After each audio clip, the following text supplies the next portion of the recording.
All right, pie versus the soup pot. No, we're not doing a cooking segment. Rather, we are referring to the analogy regarding dividing IRAs with minor children. We welcome attorney David L. Carrier back to our show. Good morning. Thanks for being here. Hi, Leanne. How are you? I'm doing great. You knew to bring food? Yeah, I did. Yeah, well, I brought you apple pie this time. That's great. Something. Some imaginary soup. Better than nothing. Easier on the thighs. So let's go ahead. Before we get going, let's kind of just, in layman's terms, explain to people what an IRA is. Well, your IRA is your individual retirement account. A lot of folks have the 401ks at work or 403b if you work for a nonprofit.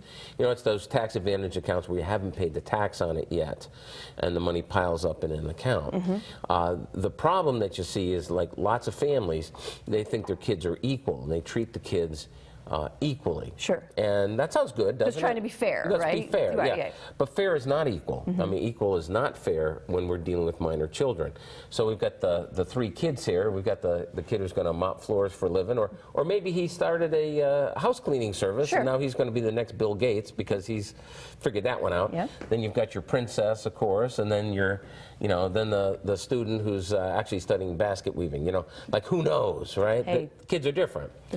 The thing is, with IRAs, 401ks, in order to get the maximum tax benefit for the kids, you have to divide that pie equally, right? But your kids have different needs, and fair is not equal, equals not fair. So if your kids are different ages, so one of them's finishing college, one of them's starting their career, the other one's still in high school, well, treating them equally is not fair. You know, and one kid needs orthodontia, right? You don't give $6,000 to the other kids because that'd be equal. Because where's the fairness there? Right. You know, they break their arm. Right. Okay, fine. I'll give each one of you $300 because that was the deductible at the emergency room. Right. Again, equal is not fair. Right. You have to be equal with the IRAs, because that way the kids can get the maximum benefit. But we say that the rest of the estate should be the pot. Okay. Should be the stew. And then what you do is you dish out to each kid as they need it. Now, this doesn't happen while you're alive, because while you're alive, you're the one doing that. Right. You treat your kids fairly, which is not necessarily equally, but you do treat them fairly. The question is, what happens after you die? And what we see all the time is people leave everything to the kids equally, ignoring the fact that you've got a 10-year-old and a 16-year-old. We'll add 10 years to it. Now it's 20-year-old who's just getting started, right, and 36-year-old who's already going on their, well, how are they equal? Sure. You see? Yeah. And so that's the idea. It's a way to say, look, don't just divide, share, and share alike when you've got younger kids. And also, it's not just that people do this with younger kids. You know, lots of times folks are all, oh, we got to treat everybody equally. Well, maybe you do. Maybe you don't. It's not their stuff. It's your stuff, and it should serve your values. You know, and this is, of course, after we've made sure that the money lasts as long as you do, which is why we do the workshops all the time. You know, one of the things we talk about in the workshop is how do we make sure that your stuff lasts as long as you do? Because if it doesn't, there's not going to be anything left for the kids. Anyway. Let's talk about these workshops too, because a lot of people maybe say they're in 30s and they have young children or whatever. I mean, is there really an age that's appropriate for these workshops? We're all going to get older at some point, right? We all need to plan. But you know, and people kind of wait till they hear the footsteps. You know what I mean? The Grim Reaper is coming, so I guess I better do something. Well, we get a lot of younger folks at them. You know, and I have to say it's mostly 60 plus. People are thinking about retirement, that kind of. Well, that's okay. You know, and that's important too. But I'll tell you, if you're older and you screw up your estate, who suffers? Who suffers? Well, you suffer. Your spouse suffers, right? And there's no money left for the kids. Well, that's bad. That's bad. But if you screw up distributing it to your kids, you've ruined their lives. I mean, what we see a lot of is people just put their kids, including minor children, on insurance policies, on IRA beneficiary forms, all these things.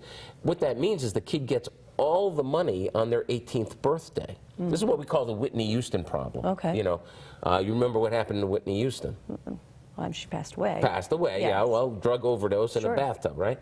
Well, 10 days after her kid's 20th birthday, and what she did was she said, look, one child, $37 million when she died. 17 of that went to the federal government for taxes, right? 20 million goes to the kid in 3 installments, right? After the first installment, 10 days after the kid's 20th birthday, where do they find the kid? Bathtub. Same place. I mean, really? I mean, what made that a good idea? Right. And you say, well, I'm not a millionaire. My kids aren't going to get millions. Like, I get it. Right. But it only takes about $30,000. You know, you give a kid, an 18-year-old, take away their parents, right? Give them $30,000, $40,000 on their 18th birthday. Right. I mean, you've screwed that kid up for life. Yeah. So that's why I say, you know, for older folks, you know, is it important? Well, yeah, it is. Yeah, it is. But, you know, what do you have it? Well, you screwed it up for yourself, right? And you didn't leave anything for your kids, and you bollocksed it up for your wife as well. You know, your spouse. Sure. That's a problem. Yeah. But at least you didn't ruin their lives. Whereas if you mess it up for your minor children, you're talking about their whole life. And you can really see the difference when you've got a plan that supports the kids, that meets them where they are, you know, that's flexible, as opposed to, you know, here's a bunch of money, here's the pillowcase of cash on your 18th birthday. Okay. You know, that's why I say for minor folks with minor kids, you've got even more at stake than older folks. Although the older folks are more likely to recognize it. So, some great analogies there. All right, once again, you can get a hold of David L. Carrier and his team. Call him locally at 616-361-8400, toll free 888-463-2843. And they are located at 4965 East Beltline Northeast, at least here in Grand Rapids. They're kind of all over the place. We are all over the place. That's you're right. almost like Kalamazoo. almost like a McDonald's anymore. You're everywhere.